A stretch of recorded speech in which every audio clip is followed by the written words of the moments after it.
Siap. Ya. Hadir semua ya? Ya. Selamat belajar ya. Pelajaran kita minggu lalu sampai di mana? Sampai di Tugas. D. Sekarang kita masuk ke materi menciptakan kembali teks anekdot dengan memperhatikan struktur dan kebahasaannya. Menceritakan kembali isi anekdot dengan pola penyajian yang berbeda. Bagaimana menceritakan kembali isi anekdot dengan pola penyajian yang berbeda? Ada yang sudah tahu? Caranya yaitu dengan kita menceritakan kembali isi anekdot dengan pola penyajian yang berbeda tanpa menghilangkan bahasa asli dan menggunakan struktur dan ciri kebahasaannya.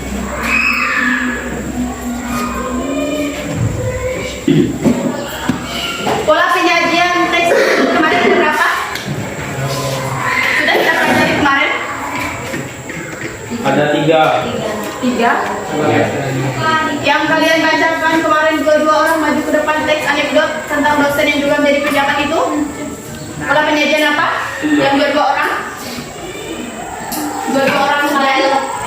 Ya, pertama pola penyajian dalam bentuk dialog. Kedua, narasi. Dialog itu apa kemarin? Ya, percakapan antara dua orang atau lebih. Sedangkan narasi? Suatu paragraf. Ya, suatu yang berbentuk paragraf. Nah, bagaimana menceritakan kembali dengan pola penyajian yang berbeda? Kemarin kan materi sebelumnya kita sudah menjelaskan atau sudah belajar teks anekdot dalam bentuk dialog, yaitu seorang dosen yang juga menjadi pejabat dalam bentuk dialog, dua orang kemarin maju ke depan. Nah, sekarang kita menyampaikan kembali isi anekdot dengan pola penyajian yang berbeda, yaitu pola penyajian dalam bentuk narasi. Apa tadi narasi? Suatu ya, yang berbentuk seperti ini ya. Ya. Saya minta satu orang untuk membacakan ke depan perwakilan kita ya. Dia membacakan, yang lain menyimak. Yang dosen itu. Iya. Nanti saya tanyakan. Menyimak yang lain ya. Judul dosen yang juga menjadi pejabat. Di kantin sebuah universitas, Udin dan Tonang, dua orang mahasiswa, sedang berbincang-bincang. Saya heran, dosen ilmu politik kalau mengajar selalu duduk, tidak pernah mau berdiri. Kata Tonang kepada Udin. Udin ogahan menjawab pertanyaan Tono. Udin beranggapan bahwa masalah yang dibicarakan Tono itu tidak penting. Namun, Tono tetap meminta agar Udin mau mendekat kakinya. Barangkali saja beliau capek atau kakinya tidak kuat berdiri. Jawab Udin merasa jengah. Ternyata jawaban Udin masih juga salah. Menurut Tono, dosen yang juga pejabat itu tidak bersedia berdiri sebab takut kursinya diambil orang lain. Mendengar pernyataan Tono, Udin menanyakan apa hubungan antara dosen dan pejabat. Ya, karena kalau dia berdiri, takut kursinya diduduki orang lain, ungkap Tono. Udin tanya. Baik, dari yang sudah dibacakan oleh teman kalian, ada yang beda dari yang sudah kita pelajari sebelumnya. Yang sebelumnya kan kita menyampaikan teks anekdot dosen yang juga menjadi pejabat, yaitu dalam bentuk dialog. Nah, sekarang kita sampaikan dalam bentuk narasi. Ada yang beda? Dari sini? Ada. Apa yang membedakannya? Apa yang membedakannya?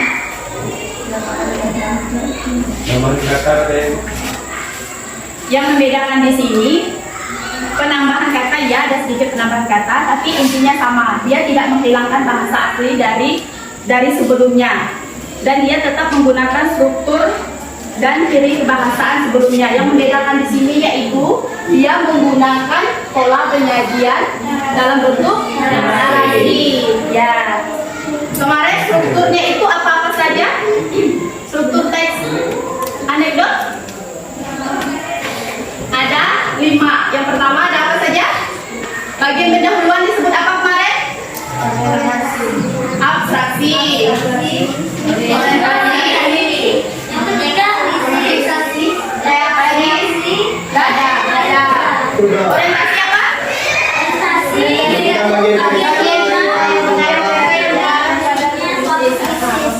Ya. Konflik atau peristiwa Krisis. utama. Krisis apa? Peristiwa atau peristiwa utama. Reaksi. Cara orang menanggapi atau merespon. Ya, respon atau tanggapan terhadap seseorang. Koda. Menutup Merupakan bentuk atau Ya. Ya, dalam kita menyampaikan sebuah teks anekdot, yaitu kita menyampaikan sesuai dengan struktur teks anekdot tersebut. Selanjutnya kita masuk ke materi menyusun teks anekdot berdasarkan kejadian yang menyangkut orang banyak atau perilaku tokoh atau publik. Dalam menyusun sebuah teks anekdot, kita harus memperhatikan langkah-langkahnya terlebih dahulu. Apa-apa saja langkahnya? Langkah-langkahnya ada 7.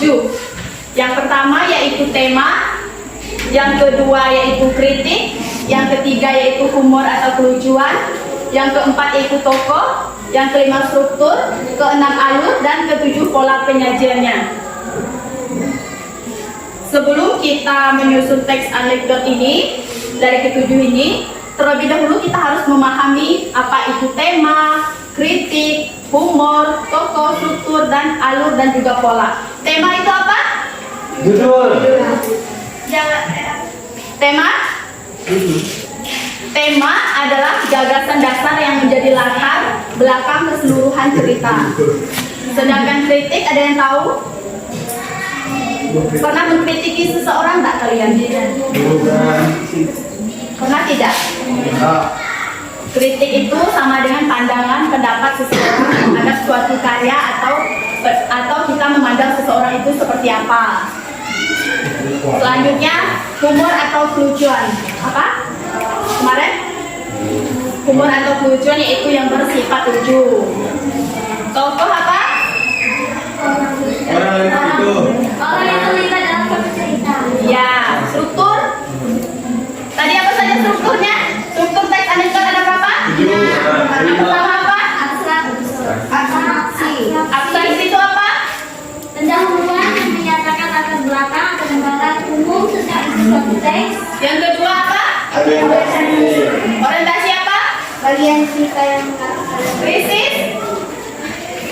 merupakan bagian dari inti peristiwa. Ya, selanjutnya reaksi. Tanggapan. Dan bagian terakhir apa? Koda. Nah, di sini kita akan mencoba menganalisis teks anekdot. Saya minta satu orang lagi perwakilan dari yang cowok untuk membacakan ke depan karena tadi sudah perwakilan dari yang cewek, jadi cowok sekarang. Ayo, siapa yang mau? Maju adik gua.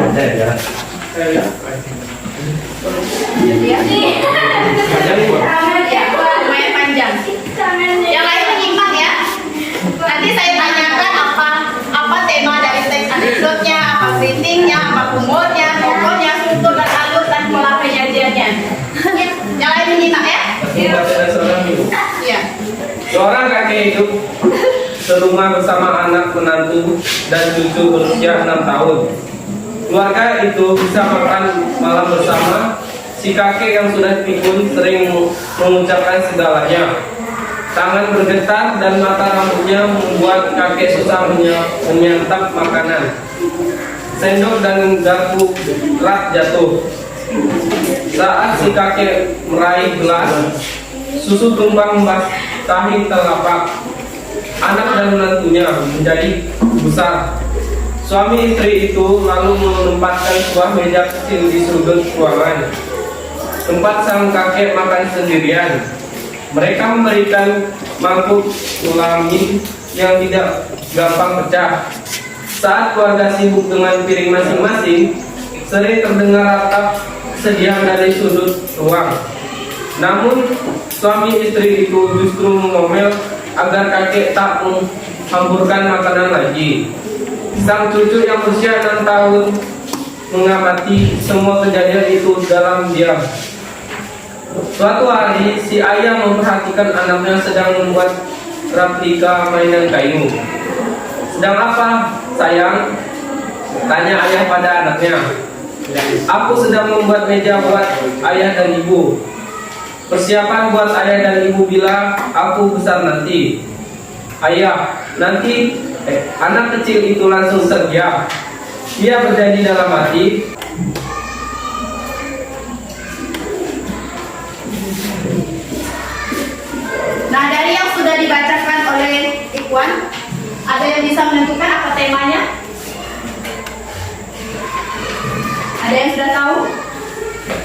temanya? Seorang kakek yang jatuh sakit. Seorang kakek yang sudah pikun. Ada yang mau tulis depan? Saya. Cerita seorang kakek yang sudah pikun. Iya. Ada yang menulis depan? Gimana? Tapi saya tidak dapat. Okta. Ayo. Dia dapat. Gak apa-apa, jangan takut salah. Iya, temanya. Seorang kakek yang pikun. Iya.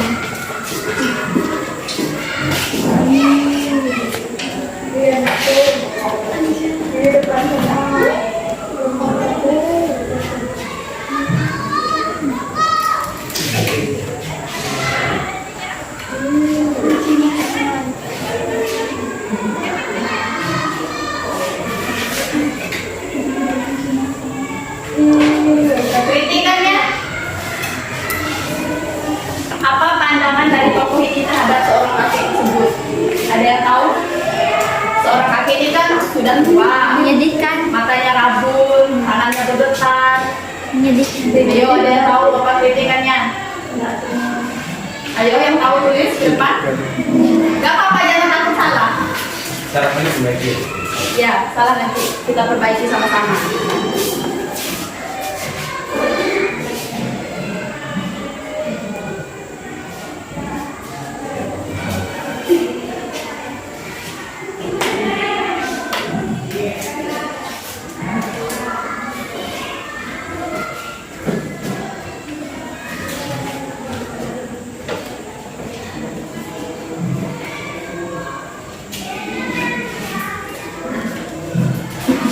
Kelucuan dari teks tersebut apa?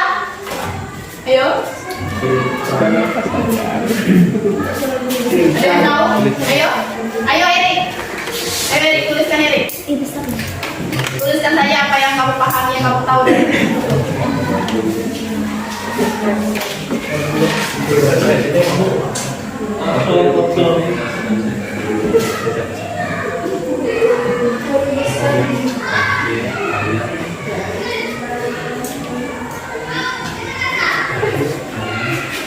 Itu yang lucu pertama ya. Menurut saya. Ya, pokoknya siapa-siapa saja. Banyak. Banyak ya. Pokoknya ada berapa tadi? Ayo tulis depan. Ada 4. Ayo tulis depan. Oke.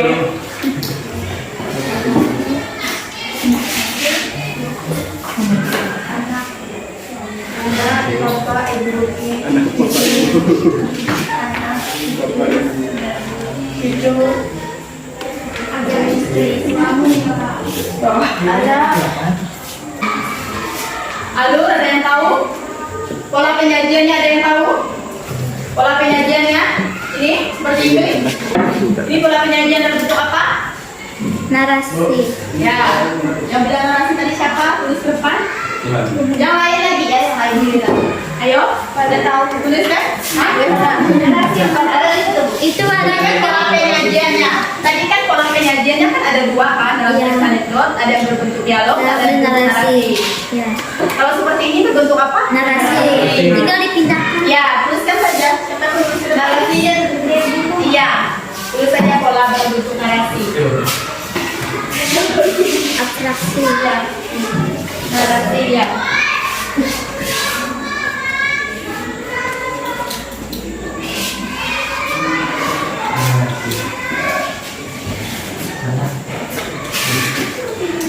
Strukturnya ada yang tahu bentuknya?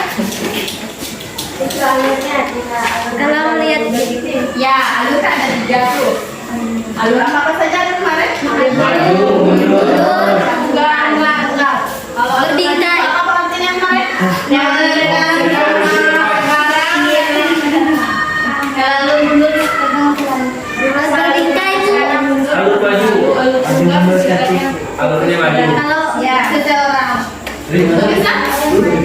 giliran Ayo Ari, maju Ari. Maju Ari. Maju. Ayo Ari, jangan takut Ari. Kita marahin kamu sama salah. Maju Ari. Maju Ari, maju. Alur, jalur. Gue nomor sampai.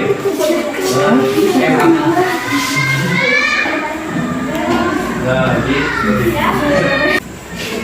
Sudah kata benar atau tidak? Belum. Saya sudah. Sudah. Saya belum. Kalau Sudah. Kurang yakin. Ya, yang sudah kalian berikan itu benar semua. Cuma hanya saja belum terlalu tepat. Ya. Ya, yang temanya itu yaitu tema kan adalah garis besar atau keseluruhan dari ceritanya. Ya. Itu kasih sayang pada orang tua. Ya, kasih sayang. Mengapa demikian? Karena si cucu tersebut di suatu hari si ayah memperhatikan anaknya sedang membuat replika mainan kayu. Dia sudah berpikir sudah bisa membuat meja mainan kayu untuk kakeknya agar kakeknya tidak kena omelan mamanya terus. Berarti kan itu menggambarkan sebuah kasih sayang terhadap orang tua. Selanjutnya kritik. Kritik pendapat atau pandangan seseorang terhadap tokoh tersebut, yaitu anak yang memandang orang tua di masa tuanya sebagai orang yang merepotkan. Si ibu itu tadi, si anaknya kakek, dia memandang bahwa si bapaknya ini atau orang tuanya ini adalah orang yang merepotkan. Karena si kakek ini kan sudah tua, menjadi matanya buram dan tangannya bergetar. Di saat dia makan tadi, sendok dan garpunya kerap jatuh. Dan si ibu ini ngomel si kakeknya karena si sendoknya jatuh. Dan dia beranggap bahwa si kakek ini adalah orang yang merepotkan dia. Seperti itu. Itu pendapat atau pandangan dari si ibu ini terhadap kakeknya, terhadap bapaknya. Selanjutnya humor atau kelucuan. Yang lucu dari teks ini yaitu orang dewasa malu dikritik oleh anak kecil. Mengapa demikian? Karena si cucu dari kakek ini yang sudah berumur 6 tahun, dia sudah mempunyai pemikiran yang dewasa, sudah bisa membuat meja untuk kakeknya.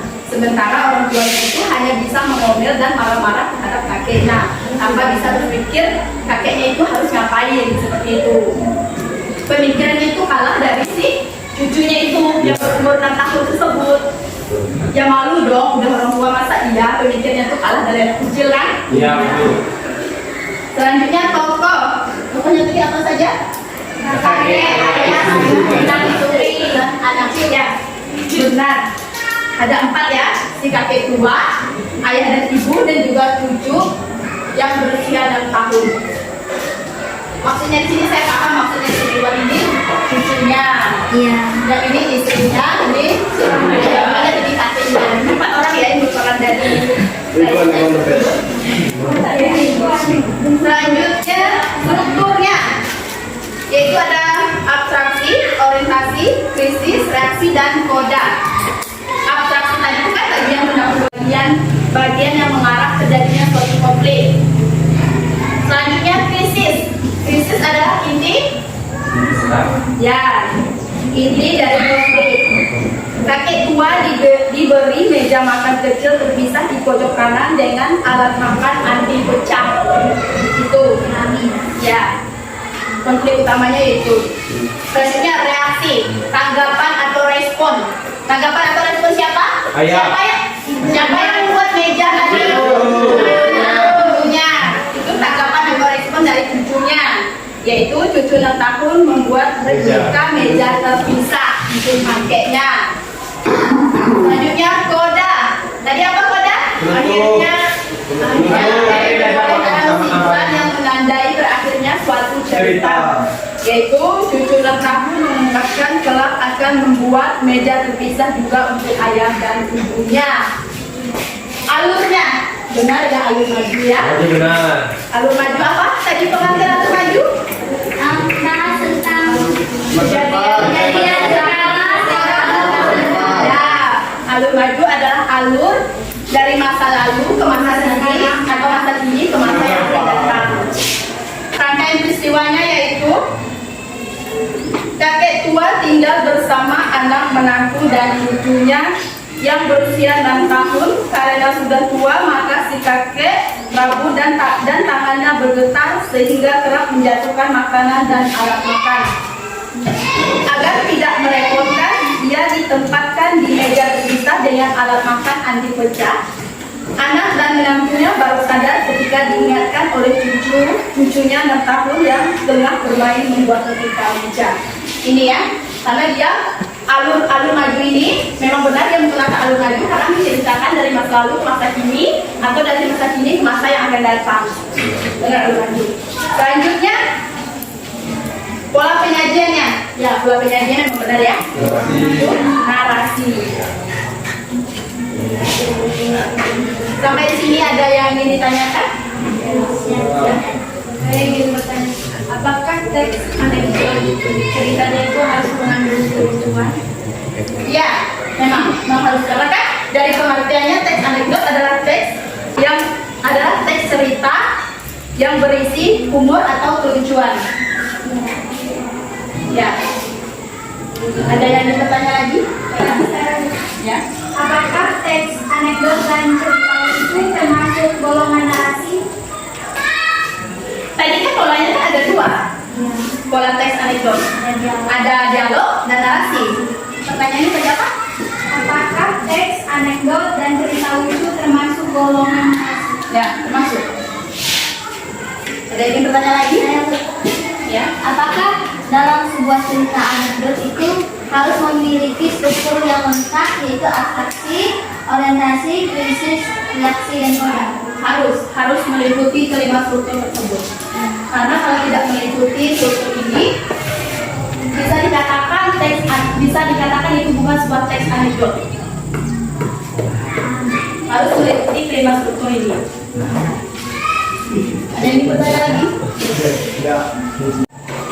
Tidak ada yang bertanya lagi ya? Tidak. Ya, materi kita sampai di sini dan saya anggap semuanya sudah paham.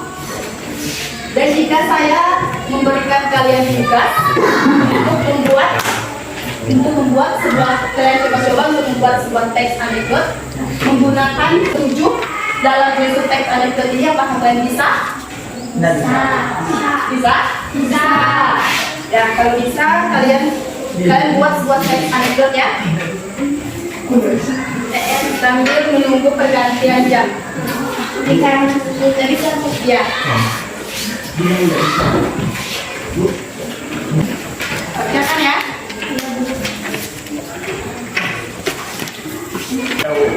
Pertanyaan bisa? Bisa. Intinya bersiap tulis anekdot kan yang bersifat lucu, tetapi harus meliputi langkah-langkah tersebut. Ya. Bagaimana cara menentukannya? Sebelum saya menentukannya, terlebih dahulu kan kalian sendiri yang buat teks anekdotnya. Kalian pikirlah apa yang ingin kalian tulis, temanya apa, tulisannya apa, tokohnya siapa-siapa saja, dan bisa menentukan ini dari langkah-langkah ini.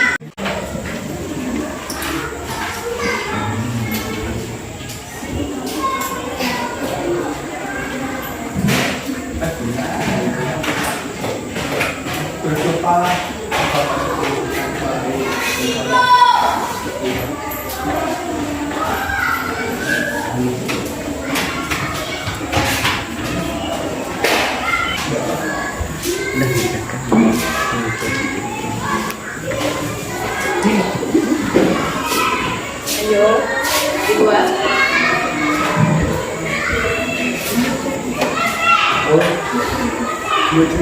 Buat dulu teks anekdotnya, baru disambungkan temanya. Singkat saja, yang penting harus mengikuti ketentuan langkah tersebut. Singkat saja teks anekdotnya, nggak perlu panjang lebar. Yang harus mengikuti ketujuh langkah-langkah dalam menyusun teks anekdot. Ya. Mana punya kamu ya Pak? Buat kan? Kamu buat? Belum lagi mikir. Bisa Pak? Enggak, cuma lagi mikir aja yang buat.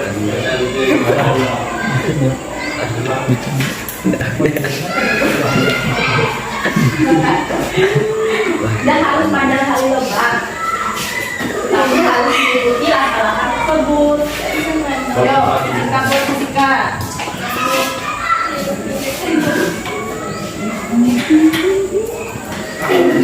Buat Erik. Tidak harus panjang-panjang. Yang penting harus mengikuti ketujuh itu.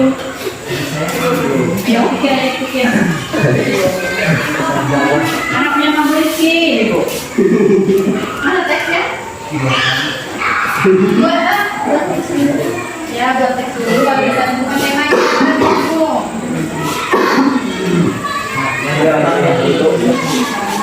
Ya, kamu bawa mana?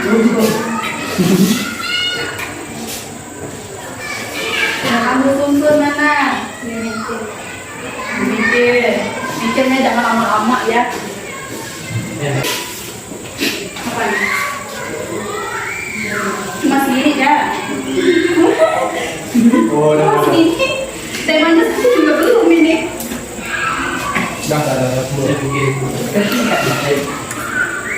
Yo.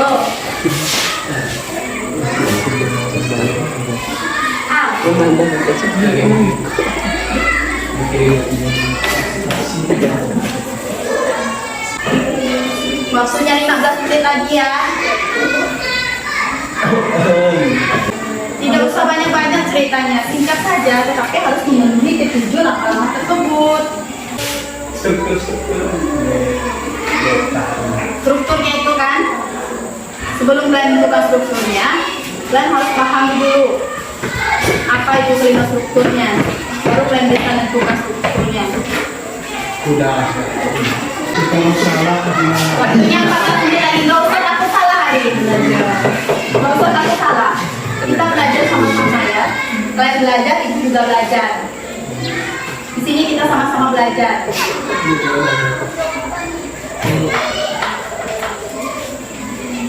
Oh, Kak Piana, tidak Kak Piana. Kita belajar.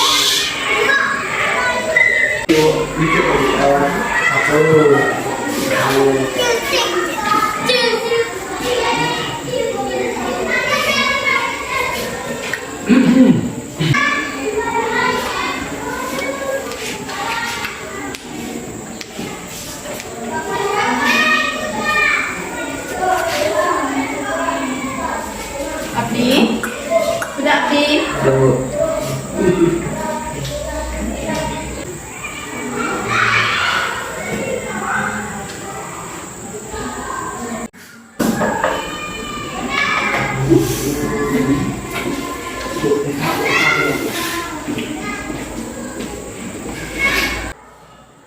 Ayo maju.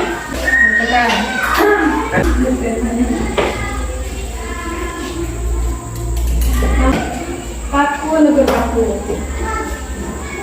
Di sekolah saya ada 2 orang siswa yang bersahabat. Bisa dibilang seperti saudara, kemana-mana selalu sama-sama. Yang satu terlambat, yang satu juga terlambat. Bisa juga dibilang mempunyai banyak kekompakan. Namanya Aldo dan Roni. Pada suatu hari, di sekolah kami diumumkan bahwa besoknya semua siswa-siswi harus membawa HP. Oh ya, mereka berdua sangat terlihat kegirangan saat mendengar pengumuman. Ron, aku sudah tidak sabar menunggu besok, kata Aldo. Jawab Roni, iya nih, udah lama kita gak bawa HP ke sekolah. Sambil berjalan, mereka berbincang-bincang. Esok harinya pun tiba. Si Aldo menjemput si Roni ke rumahnya. Mereka berdua berangkat ke sekolah bersama-sama dengan berjalan kaki. Di perjalanan, mereka berdua kurang sekali berbicara pada satu dengan lain karena pengaruh HP. Tiba-tiba, aduh, kata si Roni. Loh, kenapa? Tanya Aldo. Aku minjak ayam. Mana bau banget lagi? Jawab Aldo, ih jorok. Makanya jalannya lihat-lihat. Belum lama setelah itu, Aldo meneriak, aduh, lah kenapa Roni? Aku disandung batu, jawab Aldo. Kasihan sok-sokan laki-laki karena aku nunggu kamu. Akhirnya mereka berdua pun berhenti memegang HP. Ini betul. 100 buat kamu. Kamu duduk ya?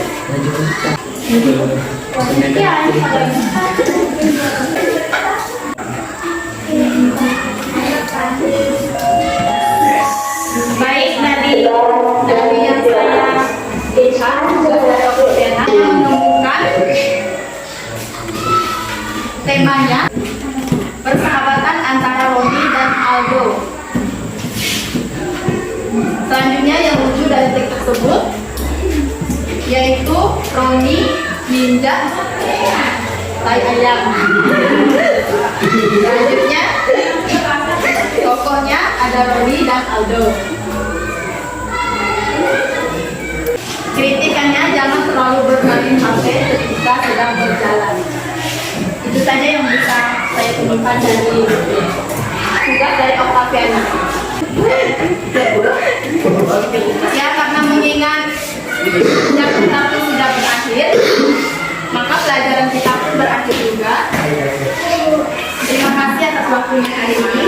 Kesimpulan pelajaran kita hari ini yaitu dalam menceritakan sebuah teks anekdot dengan memperhatikan struktur pola penyajian yang berbeda. Artinya yaitu kita menceritakan kembali sebuah teks anekdot dengan pola penyajian yang berbeda tanpa menghilangkan bahasa asli, struktur dan diri bahasanya. Dan dalam menyusun sebuah teks anekdot, kita harus meliputi ketujuh hal tersebut. Yaitu ada tema, kritik, humor, struktur, alur, dan juga pola penyajiannya. Sekian pembelajaran kita pada hari ini.